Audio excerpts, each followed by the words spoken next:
Her zaman söylediğimiz gibi lezzetli bir kahve kaliteli suyla başlar. Herkese merhaba, Kafemark'tan Uğur Karakılıç ben. Bugün sizlere iyi bir kahve demlemenin ilk kuralı olan suyu anlatmak için karşınızdayım. Bugün size arıtmanın kahvedeki önemini anlatacağız. Her kahve makinesinde olması gereken her projede de defaatle müşterilerimize her danışana söylediğimiz gibi iyi bir arıtma her zaman şart. Peki bu niye şart? Neden bunu söylüyoruz sizlere? Öncelikle musluk suyuyla yapacağınız herhangi bir içecekten zaten hem sağlıklı hem de doğru bir tad almanız imkansız. Bu arada bu anlattıklarım sadece kahve makinesi için veya kahve yapacağınız işlemler için geçerli değil. Hem çay makinesi, buz makinesi veya buna benzer içme suyu gibi şeylerde de bunu mutlaka kafe gibi bir yerde mutlaka kullanmanız gerekiyor. Eğer bir kahve makinesine musluk suyu bağlarsanız ne olur? Öncelikle hem sağlıksız hem de kötü tatlı bir kahve vermiş olursunuz. Doğru minerallerle zenginleştirilmemiş, doğru TDS değerine yani temizliğe sahip olmayan bir suyla yapacağınız kahvenin tadı da iyi olmayacaktır. Ekipmanınız ne kadar iyi olursa olsun doğru suyu kullanmazsanız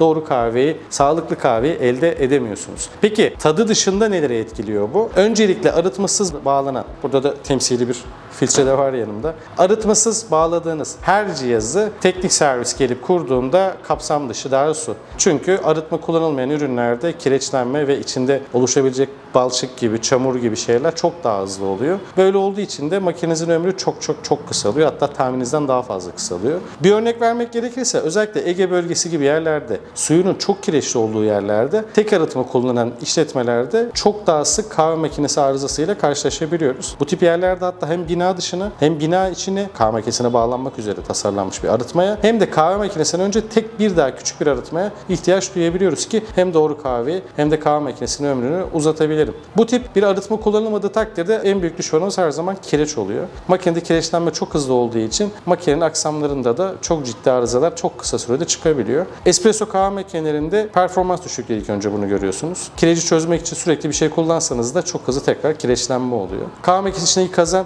gittikçe kireçlendiği için dolaşan yollarda da oluşabilecek kireçlerde ciddi performans kayıplarına neden oluyor. Zamanla da zaten içindeki bakır borularda muhtemelen çatlamalar, su kaçakları gibi şeyler de meydana geliyor. Hele ki giriş seviyesi biraz daha basit komponentli bir kahve makineniz varsa genelde makine arıza vermeden önce şunu hissetmeye başlarsınız. İçindeki kazan kireçten dolayı küçülmeye başladığı için çok daha erken ısınmaya başlar kahve makineniz. Bu aslında güzel gibi görünebilir en başta. Ama kazan içinde sıcaklık daha fazla yukarı çıkacağı için eğer böyle PID ayarlı yani sıcaklık ayarlı bir kahve makineniz yoksa sıcaklık kontrolü daha da zorlaşacağı için kahveniz daha yanık gelmeye başlayacak ve daha sıcak vermeye başlayacak. Hatta bunu şöyle test edebilirsiniz. Kullandığınız bir filtre kahve makinesi varsa ve arıtmadan gelen bir suyla çalıştırmıyorsanız bunu bir süre sonra kahveyi yakmaya başladığını hatta filtre kahve daha sıcak vermeye başladığını göreceksiniz. Bunun sebebi de şu. Filtre kahve makineleri genellikle heat exchanger dediğimiz anlık ısıtan, ısı eşanjörü diye de çevirebileceğimiz aslında anlık ısıtan küçük kazanlar bulunuyor. Bunlar gittikçe küçüldüğünden kireçten ötürü veya çamurdan ötürü daha fazla sıcaklık üretmeye başlıyor bu ürünler. Böylelikle kahveniz de daha yüksek sıcaklıkta demleniyor ve daha kötü bir kahve içmenize sebep oluyor.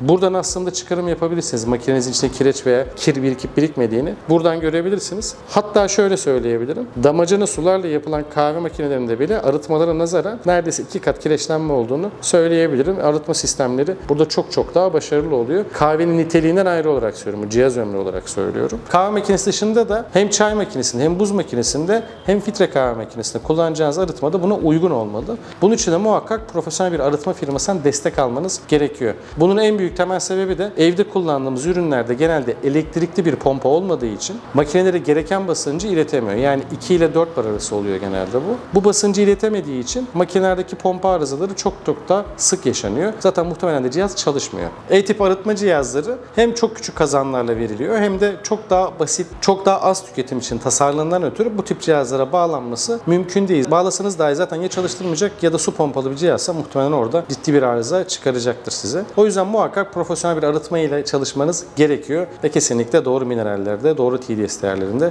size suyu sağlamalı. İyi bir kahvede her zaman önceliğimiz doğru suyla başlıyor. Bunun dışında eğer profesyonel bir ürünle çalışırsanız arıtma sistemlerini bulaşık makinenize, fırınınıza da bağlayabilirsiniz. Çok daha ömrünü uzatacak ve çok daha verimli bir yıkama olduğunda göreceksiniz. Yani bir kafe açacaksanız muhakkak önce bir arıtma işini de halletmeniz gerekiyor ki hatta şunu da ekleyeyim. Eğer daha proje aşamasındayken içeride bir tamirat, tadilat varken arıtma işini önceden hallederseniz hatları gizleyerek de çok güzel gerekli yerlere çekip çok daha şık, güzel bir görüntü sağlayabilirsiniz. İyi bir kahvenin demlemenin 5 kuralından ilki olan bugün size suyu anlattık. Eğer daha detaylı bununla ilgili bilgi almak isterseniz hem kafemarkt.com'u ziyaret edip arıtma cihazını kontrol edebilirsiniz hem de bizi arayıp konusunda uzman ekip arkadaşlarıyla her zaman görüşebilirsiniz. Güzel kahvenin 5 adımından ilkini bugün tamamladık. Bir sonraki videoda ikinci adımıyla devam edeceğiz. İkinci adımında görüşmek üzere. Bugün benden şimdilik bu kadar. Bir sonraki videoda görüşmek üzere. Kendinize iyi bakın. Hoşça kalın.